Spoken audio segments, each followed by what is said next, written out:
tempo, pero o que propoñemos nunha iniciativa é que se faga xa do oficio, é que se adecue á realidade na superficie, é dicir, que non podemos ter que unha persoa teña unha parcela na superficie e na realidade do terreno dunha forma e que despois nos planos do registro vitícola sea doutra, ou que a súa parcela estea dividida en tres e un trozo do que a súa parcela perteneza a outra persoa, que é como está un feito desa maneira.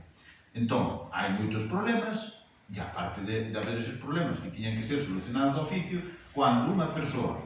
un viticultor, quere facer unha modificación, pois, pataplaz, atópase de fronte ca administración da Xunta de Galicia. É dicir, un trámite que tiña que ser rápido e que tal, pois dura normalmente un ano, senón que sea un trámite de cambiar o nome, que é o máis fácil. Pero se son outros trámites que afectan ao registro vitícola, hai moitos trámites que duran un ano ou máis dun ano. Entón, qual é o problema? O problema é que a administración da Xunta, no medio rural, a Consellería de Medio Rural, pois non ten o suficiente persoal, hai que, a parte da oficina agraria, que é onde se tramitan os temas, na oficina agraria, neste caso, do barco, ou na da rúa, que hai dúas oficinas no ámbito de Valdeorras, pero a resolución ten que vir sempre dos servicios territoriais de Ourense.